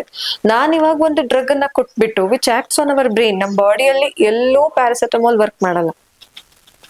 ನನ್ನ ಅದು ಬ್ಯಾಕ್ಟೀರಿಯಾನ ಫೈಟ್ ಮಾಡಲ್ಲ, ವೈರಸ್ ಅನ್ನ ಫೈಟ್ ಮಾಡಲ್ಲ, ನಮ್ ಇಮ್ಯೂನ್ ಮೆಕ್ಯಾನಿಸಮ್ಗೆ ಅದು ಒಳ್ಳೇದಲ್ಲ. ನಮ್ಮ ಥರ್ಮೋಸ್ಟಾಟ್ ಮೇಲೆ ವರ್ಕ್ ಮಾಡಿ ನಮ್ಮ ಬಾಡಿ ಟೆಂಪರೇಚರ್ ಅನ್ನ ಕಡಿಮೆ ಮಾಡುತ್ತೆ, ಇಷ್ಟೇ ಇದು. ಈ ರೀತಿಯಾದ ಒಂದು ದ್ರವ್ಯನ ಕೊಟ್ಬಿಟ್ಟು, ಈ ರೀತಿಯಾದ ಒಂದು ಮೆಡಿಸಿನ್ ಅನ್ನ ಕೊಟ್ಬಿಟ್ಟು ನಮ್ಮ ಬಾಡಿ ಟೆಂಪರೇಚರ್ ಅನ್ನ ಕಡಿಮೆ ಮಾಡ್ಕೊಳ್ಳೋದು ಖಂಡಿತ ತಪ್ಪು. We are working against our body. ನಾವು ನಮ್ಮ ದೇಹಕ್ಕೆ ಯಾವುದೇ ರೀತಿಯಾಗಿ ಸಹಾಯ ಮಾಡ್ತಾ ಇಲ್ಲ, ನಮ್ಮ ದೇಹಕ್ಕೆ ವಿರುದ್ಧವಾಗಿ ನಾವು ಕೆಲಸ ಮಾಡ್ತಾ ಇದೀವಿ. ಈಗ ಪ್ಯಾರಾಸೆಟಮಾಲ್ ನೀವು ತಗೊಳ್ಳೇ ಇಲ್ಲ ಅನ್ಕೊಳ್ಳಿ, ಜ್ವರ 2 ದಿವಸಕ್ಕೆ ಬಿಡತ್ತೆ. ನೀವು ಪ್ಯಾರಾಸೆಟಮಾಲ್ ತಗೊಂಡ್ರೆ ನಿಮಗೆ ಜ್ವರ ಬಿಡಕ್ 4 ದಿವಸ ಬೇಕಾಗುತ್ತೆ. ನಾವು ಈ ತರ ಒಂದು ನಮ್ಮ ಬಾಡಿಗೆ ವಿರುದ್ಧವಾಗಿ ಕೆಲಸ ಮಾಡೋದ್ರಿಂದ, ಈಗ ಫೀವರ್ ಬಂದ ತಕ್ಷಣ ನಾನು ಪ್ಯಾರಾಸೆಟಮಾಲ್ ತಗೊಂಡ್ಬಿಟ್ಟೆ, ಫೀವರ್ ಟೆಂಪರೇಚರ್ನ ಮಾತ್ರನೇ ಕಡಿಮೆ ಮಾಡ್ಕೊಂಡೆ, ಆ ತರ ಜನಗಳಲ್ಲಿ ತುಂಬಾ ಸಹಜವಾಗಿ ನಾವು ಅಬ್ಸರ್ವ್ ಮಾಡಬಹುದು. ಅವರಿಗೆ ಕೆಮ್ಮು ನೆಗಡಿ ಶೀತ ಬಿಟ್ಟು ಹೋಗೋದೇ ಇಲ್ಲ. ಜ್ವರ ಬಿಡ್ತು ಗಿರ ಬಿಡಲ್ಲ ಅಂತಾರಲ್ಲ, ಹಾಗೆ ಜ್ವರ ಬಿಡುತ್ತೆ, ಕೆಮ್ಮು ನೆಗಡಿ ಶೀತ ಅನ್ನೋದು ದೇಹದಲ್ಲಿ ಉಳ್ಕೊಂಡ್ ಬಿಡುತ್ತೆ. ಎಸ್ಪೆಷಲಿ ಚಿಕ್ಕ ಮಕ್ಕಳಿಗೆ ಈಗ ಕೆಮ್ಮು ಬಂತು, ಕಫ ಆಯ್ತು, ಫೀವರ್ ಬಂತು, ಆಂಟಿಬಯೋಟಿಕ್ಸ್ ಕೊಟ್ರಿ, ಕೆಮ್ಮು ಬಂತು, ಜ್ವರ ಬಂತು, ಆಂಟಿಬಯೋಟಿಕ್ಸ್ ಕೊಟ್ರಿ, ಕಫ ಆಯ್ತು, ಕೆಮ್ಮಾಯ್ತು, ಜ್ವರ ಆಯ್ತು, ಆಂಟಿಬಯೋಟಿಕ್ಸ್ ಕೊಟ್ರಿ. ಈ ಲೂಪ್ ಅಲ್ಲಿ ಸಿಗಾಕೊಂಡ್ ಬಿಟ್ಟಿರ್ತಾರೆ. ಯಾಕಂದ್ರೆ ಕರೆಕ್ಟ್ ಆಗಿರೋ ಕಾಸ್ ನ ಅವ್ರು ಅಡ್ರೆಸ್ ಮಾಡ್ತಾ ಇರೋದಿಲ್ಲ. ಈಗ ಒಂದ್ಸಲ ಆಂಟಿಬಯೋಟಿಕ್ಸ್ ಕೊಟ್ಟ ತಕ್ಷಣ ಇನ್ನೊಂದ್ಸರ್ತಿ ಅವರಿಗೆ ಫೀವರ್ ಬರಬಾರ್ದು ಅಲ್ವಾ? ರಿಪೀಟೆಡ್ ಆಗಿ ಯಾಕೆ ಫೀವರ್ ಬರ್ತಾ ಇದೆ? It is not because of the infection which is happening. ಜ್ವರದ ಮೂಲ ಕಾರಣ ಜಠರದಲ್ಲಿ ಇದೆ, ಹೊಟ್ಟೆಯಲ್ಲಿ ಇದೆ. ನಾವು ಸರಿಯಾಗಿ ಆ ಜ್ವರವನ್ನ ಅಡ್ರೆಸ್ ಮಾಡೋವರೆಗೂ ರಿಪೀಟೆಡ್ ಆಗಿ ಬರ್ತಾನೆ ಇರುತ್ತೆ. ಜ್ವರವನ್ನ ಸರಿಯಾಗಿ ಚಿಕಿತ್ಸೆ ಮಾಡ್ಕೊಳ್ಳೋದ್ರಿಂದ ಮಾತ್ರನೇ ನಾವು ಈ ವ್ಯಾಧಿಯಿಂದ ಹೊರಗೆ ಬರಬಹುದು. ಮುಖ್ಯವಾಗಿ ಈಗ ರೈಟ್ ಆಫ್ಟರ್ ಕೊರೋನಾ ಬಂದ್ ಹೋದ ಮೇಲೆ ಒಬ್ಬ ವ್ಯಕ್ತಿಗೆ ಜ್ವರ ಬಂದಿದೆ ಅಂದ್ರೆ ಡೋಲೋ ತಗೋ, ಇಮಿಡಿಯೇಟ್ ಆಗಿ ಜ್ವರ ಬಿಡತ್ತೆ. ಡೋಲೋ ತಗೊಂಡ್ರೆ ಮಾತ್ರ ಈಗಿನ ಕಾಲದ ಜ್ವರ ಹೋಗೋದು ಅಂತ ನಾನೇ ಕೇಳಿದೀನಿ. ನನಗೆ 1-2-3 ಜನ ಹೇಳಿದ್ದಾರೆ. ಡೋಲೋಗೆ ತುಂಬಾ ಪ್ರಾಧಾನ್ಯತೆಯನ್ನ ಕೊಟ್ಟಿದ್ದಾರೆ, ಅದನ್ನ ತುಂಬಾ ಎತ್ತರದ ಸ್ಥಾನದಲ್ಲಿ ಇಟ್ಟಿದ್ದಾರೆ. ಅಷ್ಟೊಂದು ಶ್ರೇಷ್ಠ ಅಂತ ಅದನ್ನ ಕನ್ಸಿಡರ್ ಮಾಡಿರೋದು ಯಾಕೆ? ಡೋಲೋ 650 mg ಹೇಳಕ್ ಹೋದ್ರೆ ಅದೊಂದು ದೊಡ್ಡ ರಾಮಾಯಣವೇ ಇದೆ. ಏನಕ್ಕೆ ಹೇಳ್ತಾ ಇದ್ದೀನಂದ್ರೆ, ನೋಡಿ, ಒಂದು ಔಷಧಿಯನ್ನ ನಾನೊಬ್ರಿಗೆ ಕೊಡ್ಬೇಕಂತ ಅಂದ್ರೆ ದೇರ್ ಆರ್ ಸರ್ಟನ್ ಕನ್ಸಿಡರೇಷನ್ಸ್. ಇವಾಗ ನಮಗೆ ಪ್ರಪಂಚದಲ್ಲಿ ಪೀಡಿಯಾಟ್ರಿಕ್ಸ್ ಒಂದನ್ನ ಬಿಟ್ರೆ ಬೇರೆ ಯಾವುದೇ ಕನ್ಸಿಡರೇಷನ್ಸ್ ಇಲ್ಲ ಹೋಗಿದೆ. ಆಕ್ಚುಲಿ ಸುಮಾರು ಕನ್ಸಿಡರೇಷನ್ಸ್ ಇದೆ. ಒಬ್ರು ರೋಗಿಗೆ ಒಂದು ಚಿಕಿತ್ಸೆಯನ್ನ ಕೊಡುವಾಗ ಅವರ ವಯಸ್ಸೆಷ್ಟು, ಅವರು ಗಂಡ್ಸ ಹೆಂಗ್ಸ ಅನ್ನೋದನ್ನ ನೋಡ್ಕೋಬೇಕು, ಮತ್ತೆ ಅವರ ತೂಕ ಎಷ್ಟು, ಯಾವುದೇ ಒಂದು ಕನ್ಸಿಡರೇಷನ್ ಇಲ್ದಲ್ಲೇ ಡೋಲೋ 650 ತಗೊಳ್ತಾ ಇದ್ದಾರೆ. ನನಗದು ಬಹಳ ಆಶ್ಚರ್ಯ ಅನ್ಸುತ್ತೆ. ಈಗ ನೋಡಿ, 30 kilos ಇರೋರು 650 mg ಡೋಲೋ ತಗೊಂತಾರೆ, 100-120 kilos ಇರೋರು 650 mg ತಗೊಂತಾರೆ, 8 ವರ್ಷದವರು 650 mg ಪ್ಯಾರಾಸೆಟಮಾಲ್ ತಗೊಳ್ತಾ ಇದ್ದಾರೆ, ಇನ್ನು 80-90 years ಆದವರಿಗೂ 650 mg ಡೋಲೋ ಕೊಡ್ತಾ ಇದ್ದಾರೆ. ಇದು ಹೇಗೆ ನಾವು ಕನ್ಸಿಡರ್ ಮಾಡ್ತಾ ಇದೀವಿ ಅಂತ ನನಗಂತೂ ಅರ್ಥ ಆಗ್ತಾ ಇಲ್ಲ. ಪ್ಯಾರಾಸೆಟಮಾಲ್ದು ಡೋಸೇಜ್ ಇರೋದು 75 mg per kg body weight per day, ಒಂದು ದಿನಕ್ಕೆ. ಪರ್ ಕೆಜಿ ಬಾಡಿ ವೇಟ್ ಹೇಳ್ತಾರಪ್ಪ, ಓಕೆನಾ? ಅದು ಪೀಡಿಯಾಟ್ರಿಕ್ ಪ್ರಾಕ್ಟೀಸ್ ಅಲ್ಲಿ ಮಾತ್ರ ಉಳ್ಕೊಂಡು, ದೊಡ್ಡವರು ಅಂತ ಕನ್ಸಿಡರ್ ಆದ ತಕ್ಷಣ ಈಗಿನ ಕಾಲದಲ್ಲಂತೂ 10-12 ವರ್ಷದ ಮಕ್ಳಿಗೆ ಸಹಿತ ಅರ್ಧ ಮಾತ್ರ ಡೋಲೋ ಮುರಿದು ಕೊಡೋದನ್ನ ನಾನು ನೋಡಿದ್ದೀನಿ. ಖಂಡಿತ ಕೊಡಬಾರ್ದು, ಖಂಡಿತ ಕೊಡಬಾರ್ದು. ಒಂದು Dolo paracetamol actually 100 mg 200 mg ಮಾತ್ರೆಗಳು ಬರ್ತಾ ಇತ್ತು ಜಸ್ಟ್ ಫ್ಯೂ ಇಯರ್ಸ್ ಬಿಫೋರ್. ಈಗ ಮಿನಿಮಮ್ 500 mg ಟ್ಯಾಬ್ಲೆಟ್ ನಮಗೆ ಸಿಕ್ಕತ್ತೆ. 500-650 ಹೋಗಿದೆ. ಈಗ ಯಾರ್ಯಾರು 650 mg ತಗೊಳ್ತಾ ಇದ್ದಾರೆ, definitely with in short period of time ಅವ್ರಿಗೆ 650 mg ವರ್ಕ್ ಆಗಲ್ಲ. ಇನ್ನ ಹೈಯರ್ ಡೋಸೇಜ್ ಆಫ್ ಟ್ಯಾಬ್ಲೆಟ್ಸ್ ಅವರು ತಗೋಬೇಕಾಗತ್ತೆ. ಎರಡನೇದು, ಈಗ ಒಂದ್ಸತಿ 500 mg ಪ್ಯಾರಾಸೆಟಮಾಲ್ ತಗೊಂಡ್ರೆ 8 hours 6 hours ಫೀವರ್ ಬಿಡ್ತಾ ಇತ್ತು. ಈಗ ಅದು 4 hours ಬಂದು ನಿಂತ್ಕೊಂಡಿದೆ. ಒಂದ್ಸತಿ ನೀವು ಪ್ಯಾರಾಸೆಟಮಾಲ್ ಕೊಟ್ರಿ ಅಂದ್ರೆ 4 hours ಜ್ವರ ರಿಲ್ಯಾಕ್ಸ್ ಆಗ್ತಾ ಇದೆ. ನಾವು ನಮ್ಮ ದೇಹದ ಸ್ಟ್ರೆಂತ್ ಅನ್ನ ಕಡಿಮೆ ಮಾಡ್ಕೊಂತ ಔಷಧಿಯ ಸ್ಟ್ರೆಂತ್ ಅನ್ನ ಜಾಸ್ತಿ ಮಾಡ್ತಾ ಇದ್ದೀವಿ. ಡೋಲೋ ತಗೊಳ್ಳೋದಕ್ ಮುಂಚೆ ನೀವು ಯಾವ ವಯಸ್ಸಿನವರು, ಎಷ್ಟು ತೂಕ ಇದ್ದೀರಾ, ನಿಮ್ ದೇಹ ಪ್ರಕೃತಿ ಹೇಗೆ, ಎಲ್ಲ ಕನ್ಸಿಡರೇಷನ್ ಅನ್ನ ನೋಡ್ಬಿಟ್ಟು ಮೆಡಿಸಿನ್ ತಗೋಬೇಕು. ಡೋಲೋ 650 mg 100 people ತಗೊಳ್ಳೋದು ಖಂಡಿತ ತಪ್ಪು. ಅಂದ್ರೆ ಪೀಡಿಯಾಟ್ರಿಕ್ಸ್ ಅಲ್ಲಿ ಮಾತ್ರ ಪ್ಯಾರಾಸಿಟಮಾಲ್ ಯೂಸೇಜ್ ಇದ್ದಿದ್ದು ಅಂತ ಆಯ್ತು. ಆದ್ರೆ ನಾವು ಜ್ವರ ಬಂದಾಗ ನಾವು ಪ್ಯಾರಾಸಿಟಮಾಲ್ನ ಮಾತ್ರ ತಗೊಳ್ಳೋದಿಲ್ಲ. Along with that paracetamol antibiotics ಅಂತ ಕೂಡ ತಗೊಳ್ತೀವಿ pills. Antibiotics pills which is mandatory necessary ಅನ್ನೋ ತರ ಇದೆ. ಆಂಟಿಬಯೋಟಿಕ್ಸ್ ತಗೊಳ್ಳೇಬೇಕು, ಬರೀ ಪ್ಯಾರಾಸಿಟಮಲ್ ಇಂದ ಜ್ವರ ಬಿಡಲ್ಲಪ್ಪ, ಆಂಟಿಬಯೋಟಿಕ್ಸ್ ಬೇಕು ಅದ್ರ ಜೊತೆಗೆ, ಅದಿದ್ರೆ ಈ ಕಾಂಬಿನೇಷನ್ ಅಲ್ಲಿ ಮಾತ್ರ ಜ್ವರ ಹೋಗೋದು ಅಂತ ಹೇಳ್ತಾರೆ ಅಲ್ಲ. ಆಂಟಿಬಯೋಟಿಕ್ಸ್ ಯಾವ ರೀತಿ ಕೆಲಸ ಮಾಡುತ್ತೆ, ಅದು ಯಾವ ರೀತಿ ಇದೆ ಹಾಗಾದ್ರೆ? ಪ್ಯಾರಾಸಿಟಮಾಲ್ ಸುತಾರಾಮ್ ತಗೋಬೇಡಿ, ಆಂಟಿಬಯೋಟಿಕ್ಸ್ ಸುತಾರಾಮ್ ನೀವು ತಗೋಬೇಡಿ ಅಂತ ನಾನು ಹೇಳಲ್ಲ. ಒಂದು ಬ್ಲಡ್ ಟೆಸ್ಟ್ ಮಾಡಿಸಿ, ಅದು ಬ್ಯಾಕ್ಟೀರಿಯಲ್ ಇನ್ಫೆಕ್ಷನ್ ಅಂತ ನಾವು ಕನ್ಫರ್ಮ್ ಮಾಡ್ಕೊಂಡು, ಯಾವ ಆಂಟಿಬಯೋಟಿಕ್ಗೆ ಅದು ಸೆನ್ಸಿಟಿವ್ ಆಗಿ ಇದೆ ಅಂತ ನೋಡ್ಕೊಂಡು, ಇನ್ ದಿ ವರ್ಸ್ಟ್ ಕಂಡೀಷನ್, ಇವಾಗ ನ್ಯೂಮೋನಿಯಾ ಆಗ್ಬಿಟ್ಟಿದೆ, ತುಂಬಾ ಸಿವಿಯರ್ ಕಂಡೀಷನ್ ಅಲ್ಲಿ ಇದ್ದಾರೆ, ಅವಾಗ ಅವ್ರಿಗೆ ಯಾವ ಆಂಟಿಬಯೋಟಿಕ್ ಸೆನ್ಸಿಟಿವ್ ಆಗಿದೆ ಅಂತ ನೋಡ್ಕೊಂಡು ಆಂಟಿಬಯೋಟಿಕ್ಸ್ ಕೊಡ್ಬೇಕು. ಆಂಟಿಬಯೋಟಿಕ್ಸ್ ಯೂಸೇಜ್ ಇರೋದೇ ಹಾಗೆ. ನನಗೆ ಇವಾಗ ಕಾಮನ್ ಕೋಲ್ಡ್, ಫ್ಲೂ, ಇನ್ಫ್ಲೂಯೆನ್ಸಾ, ಇದಕ್ಕೆ ಈ ತರ ಒಂದು ಸಹಜವಾಗಿ ಬರುವಂತ ಕೆಮ್ಮು, ಶೀತ, ಇದಕ್ಕೆಲ್ಲ ನಾವು ಆಂಟಿಬಯೋಟಿಕ್ಸ್ ತಗೊಳ್ತಾ ಇರೋದು ತುಂಬಾ ದೊಡ್ಡ ತಪ್ಪು. ಇದರಿಂದ ಏನಾಗ್ತಾ ಇದೆ, ನಮ್ ಬಾಡಿ ಇಮ್ಯೂನ್ ಮೆಕ್ಯಾನಿಸಮ್ ವೀಕ್ ಆಗ್ತಾ ಇದೆ. ಈಗ ನನ್ನ ದೇಶಕ್ಕೆ ಇವಾಗ ಹೊರ ದೇಶದವರು ದಾಳಿ ಮಾಡಿದ್ರು ಅಂತ ಅನ್ಕೊಳ್ಳಿ, ನಾನು ನನ್ನ ದೇಶದ ಮಿಲಿಟರಿಯನ್ನ ಸ್ಟ್ರಾಂಗ್ ಮಾಡ್ಕೊಂಡು, ಹೊಸ ವೆಪನ್ಸ್ ತಗೊಂಡು, ನನ್ನ ಮಿಲಿಟರಿ ಸೋಲ್ಜರ್ಸ್ಗೆ ನಾನು ಟ್ರೈನಿಂಗ್ ಕೊಟ್ಕೊಂಡು ನಾನು ಅವರನ್ನ ಫೈಟ್ ಮಾಡೋದು ಹೇಗಿರುತ್ತೆ, ಬೇರೆಯವರ ಸಹಾಯ ತಗೊಂಡು ನಾನು ಫೈಟ್ ಮಾಡೋದು ಹೇಗಿರುತ್ತೆ. ಒಂದ್ಸಲ ಸರಿ, 2 ಸಲ ಸರಿ, ನಾನು ಈ ತರ ಪ್ರತಿ ಸಲ ನನ್ಗೆ ಒಂದು ಆಪತ್ತು ಬಂದಾಗ ನಾನು ಬೇರೆಯವರನ್ನ ಪರಾವಲಂಬಿಯಾಗಿ ನಾನು ಬೇರೆಯವರನ್ನ ಹೆಲ್ಪ್ ತಗೊಂಡು ಹಿಂಗೆ ಫೈಟ್ ಮಾಡ್ತಾ ಹೋದ್ರೆ ವಿತ್ ಇನ್ ಫ್ಯೂ ಇಯರ್ಸ್ ನಮ್ ದೇಶದ ಎಲ್ಲಾ ಸೋಲ್ಜರ್ಸ್ ಅವ್ರು ಹೇಗೆ ಫೈಟ್ ಮಾಡ್ಬೇಕನ್ನೋದನ್ನ ಮರ್ತು ಬಿಡ್ತಾರೆ. ಹೌದಲ್ವಾ? This is what is happening. ನನ್ನ ಬಾಡಿಯಲ್ಲಿ ಒಂದು ಇಮ್ಯೂನ್ ಮೆಕ್ಯಾನಿಸಮ್ ಇದೆ, ಅದರಲ್ಲಿ ಸುಮಾರು ಥರದ ಸೋಲ್ಜರ್ಸ್ ಇದ್ದಾರೆ, ಸುಮಾರು ಥರದ ಸೆಲ್ಸ್ ಇದೆ. ನಾವು ಅದನ್ನ ಲಿಂಫೋಸೈಟ್ಸ್ ಅಂತ ಹೇಳ್ತೀವಿ, ಟಿ ಲಿಂಫೋಸೈಟ್ಸ್, ಬಿ ಲಿಂಫೋಸೈಟ್ಸ್ ಅಂತ ಹೇಳ್ತೀವಿ, ವೈಟ್ ಬ್ಲಡ್ ಸೆಲ್ಸ್ ಇದೆ. ಇದೆಲ್ಲ ನಮ್ಮ ಬಾಡಿಗೆ ಇಮ್ಯೂನ್ ಮೆಕ್ಯಾನಿಸಮ್ ನ ಸ್ಟ್ರಾಂಗ್ ಮಾಡುವಂಥದ್ದು. ಇದು ಫೈಟ್ ಮಾಡಿ ನಮಗೆ ಯಾವ ಕಾಯಿಲೆನ ಗೆದ್ದು ಬರುತ್ತೆ, ಆ ಕಾಯಿಲೆ ಇನ್ನೊಂದ್ಸಲ ಬರಲ್ಲ ಅಂತ ಹೇಳ್ತಾರೆ. ಫಾರ್ ಎಕ್ಸಾಂಪಲ್ ಚಿಕನ್ ಪಾಕ್ಸ್ ಅಮ್ಮ ಆಗತ್ತಲ್ವಾ, ಅಮ್ಮ, ಸಿಡುಬು, ಈ ತರದ್ದು ಸುಮಾರು ಕಾಯಿಲೆಗಳಿದೆ, ಮೀಸಲ್ಸ್, ಇದೆಲ್ಲ ನೀವು ಏನೂ ಮೆಡಿಕೇಶನ್ ಮಾಡ್ದಲ್ಲೇ, ಐ ಆಮ್ ರಿಪೀಟಿಂಗ್, ನೀವು ಏನೂ ಮೆಡಿಕೇಶನ್ ಮಾಡ್ದಲ್ಲೇ ನೀವು ಅದನ್ನ ಸಹಜವಾಗಿ ಅದು ಕ್ಯೂರ್ ಆಗ್ಬಿಟ್ರೆ ನಿಮಗೆ ಲೈಫ್ ಟೈಮ್ ಅಲ್ಲಿ ಇನ್ನೊಂದ್ಸಲ ಚಿಕನ್ ಪಾಕ್ಸ್ ಬರಲ್ಲ. ಅದನ್ನ ನಾವು ಇನ್ನೇಟ್ ಇಮ್ಯುನಿಟಿ ಅಂತೀವಿ, ಪರ್ಮನೆಂಟ್ ಇಮ್ಯುನಿಟಿ. ನೀವು ಬದುಕಿರೋವರೆಗೂ ನಿಮ್ಗೆ ಇಮ್ಯುನಿಟಿ ವರ್ಕ್ ಆಗತ್ತೆ, ಇನ್ನೊಂದ್ಸರ್ತಿ ಆ ಕಾಯಿಲೆ ನಿಮಗೆ ಬರೋದಿಲ್ಲ. ಅದೇ ನೀವು ಇವಾಗ ಚಿಕನ್ ಪಾಕ್ಸ್ ಬಂದಾಗ ಆಂಟಿಬಯೋಟಿಕ್ ಮೆಡಿಕೇಶನ್ ಮಾಡಿ ಹುಷಾರ್ ಮಾಡ್ಕೊಂಡ್ಬಿಟ್ರೆ ಖಂಡಿತ ನಿಮಗೆ ಇನ್ನೊಂದ್ಸಲ ಚಿಕನ್ ಪಾಕ್ಸ್ ಬರುತ್ತೆ. 2 ಸಲ, 3 ಸಲ, 4 ಸಲ ರಿಪೀಟೆಡ್ ಆಗಿ ಚಿಕನ್ ಪಾಕ್ಸ್ ಒಬ್ಬರಿಗೆ ಬರ್ತಾ ಇದೆ ಅಂದ್ರೆ ನಮ್ ಬಾಡಿಯಲ್ಲಿ ಇಮ್ಯುನಿಟಿ ಕಂಪ್ಲೀಟ್ ಆಗಿ ಡೆವಲಪ್ ಆಗಿಲ್ಲ ಅಂತ ಅರ್ಥ. ಈ ರೀತಿಯಾಗಿ ನಾವು ಆಂಟಿಬಯೋಟಿಕ್ಸ್ ತಗೊಳ್ತಾ ಇರೋದ್ರಿಂದ, ಒಂದು, ನನ್ನ ಬಾಡಿ ಇಮ್ಯೂನ್ ಮೆಕ್ಯಾನಿಸಮ್ ನಾನು ವೀಕ್ ಮಾಡ್ತಾ ಇದ್ದೀನಿ. 2, ಅದು ಒಂದು ಅಷ್ಟು ಕನ್ಫೈನ್ಡ್ ಡ್ರಗ್ ಅಲ್ಲ, ಈ ಟಾರ್ಗೆಟ್ ಬೇಸ್ಡ್ ಆಕ್ಷನ್ ಅದಕ್ಕೆ ಇಲ್ಲ. ಇದು ನನಗೆ ಪ್ಯಾಥೋಜನ್, ಇದನ್ನ ಮಾತ್ರ ನಾನು ಕಿಲ್ ಮಾಡ್ತೀನಿ, ಆತರ ಖಂಡಿತ ಇಲ್ಲ. ಅದನ್ನ ನಾವು ತಗೊಂಡ್ರೆ ನಮ್ಮ ಬಾಡಿಯಲ್ಲಿರೋ ಅಷ್ಟು ಗಟ್ ಬ್ಯಾಕ್ಟೀರಿಯಾ ಸತ್ತು ಹೋಗತ್ತೆ. ನಮಗೆ ಡೈಜೆಷನ್ ಅಂಡ್ ಮೆಟಬಾಲಿಸಮ್ಗೆ ಬೇಕಾಗಿರುವಂಥದ್ದು ನಮ್ಮ ಇಂಟೆಸ್ಟೈನ್ ಅಲ್ಲಿ ಸುಮಾರು ಗಟ್ ಬ್ಯಾಕ್ಟೀರಿಯಾಸ್ ಇದೆ, ಆ ಬ್ಯಾಕ್ಟೀರಿಯಾಸು ಸಂಪೂರ್ಣವಾಗಿ ಸತ್ತು ಹೋಗುತ್ತೆ.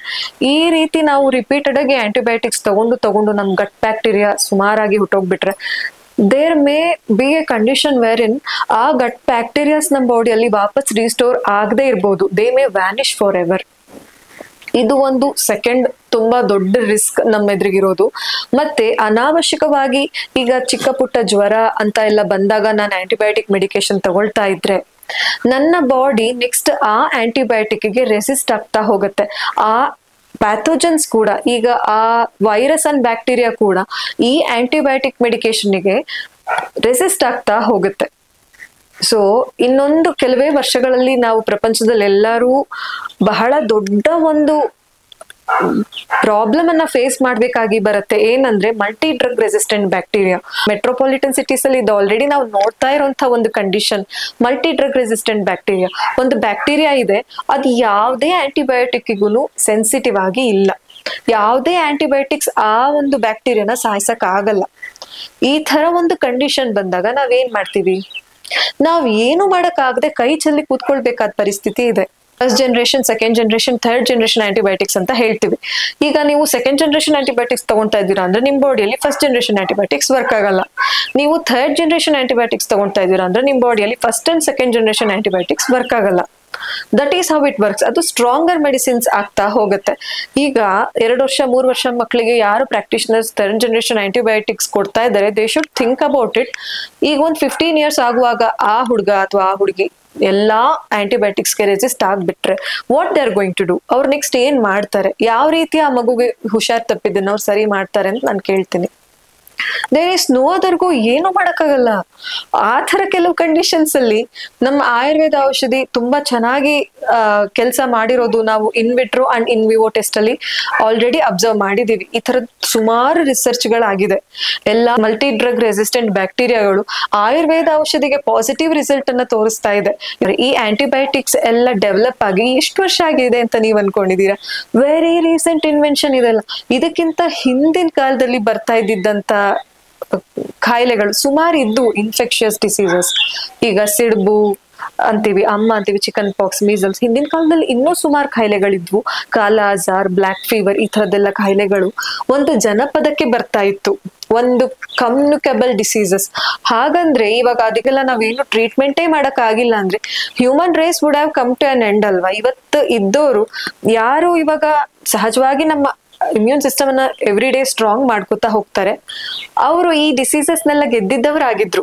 ಈ ಡಿಸೀಸಸ್ ಅನ್ನೆಲ್ಲ ಫೋರ್ಕಮ್ ಮಾಡಿ ಇದ್ದವರು ಖಂಡಿತವಾಗಿ ನೆಕ್ಸ್ಟ್ ಕಮಿಂಗ್ ಡಿಸೀಸಸ್ಗೆ ರೆಸಿಸ್ಟೆಂಟ್ ಆಗಿ ಇರ್ತಾ ಇದ್ರು. ಹಾಗಾಗಿ ಇಂಡಿಯನ್ಸ್ಗೆ ಇಷ್ಟು ಸ್ಟ್ರಾಂಗ್ ಇಮ್ಯೂನ್ ಸಿಸ್ಟಮ್ ಇದೆ.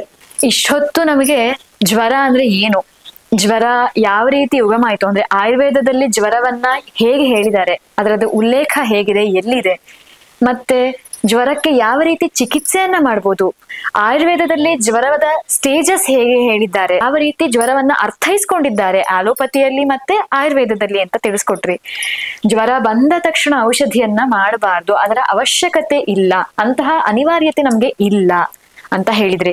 ಮುಖ್ಯವಾಗಿ ಜ್ವರ ಬಂದ್ರೆ paracetamol, antibiotics and more over after corona Dolo 650 ಈ ಮಾತ್ರೆಗಳನ್ನ ತಗೊಂಡ್ರೆ ನಮ್ಮ ಇಮ್ಯೂನ್ ಸಿಸ್ಟಮ್ ನಲ್ಲಿ ಯಾವ ರೀತಿ ವ್ಯತ್ಯಾಸ ಆಗತ್ತೆ, ಮುಂದೆ ನಾವು ಫೇಸ್ ಮಾಡುವಂತಹ ಡಿಸಾರ್ಡರ್ಸ್ ಯಾವ ರೀತಿ ಸಿವಿಯರ್ ಇರಬಹುದು ಅಂತ ಹೇಳಿ ತುಂಬಾ ಚೆನ್ನಾಗಿ ಎಕ್ಸ್ಪ್ಲೈನ್ ಮಾಡಿದಿರಿ, ನಮ್ಗೆ ಎಲ್ಲರಿಗೂ ತಿಳಿಸ್ಕೊಟ್ರಿ. ಇಷ್ಟೊತ್ತು ನಮಗೆ ಇಷ್ಟೊಂದು ಉಪಯುಕ್ತ ಮಾಹಿತಿಯನ್ನ ತಿಳಿಸ್ಕೊಟ್ಟಿದ್ದಕ್ಕೆ ನಿಮಗೆ ತುಂಬಾ ಧನ್ಯವಾದಗಳು ಡಾಕ್ಟರ್. ಧನ್ಯವಾದಗಳು.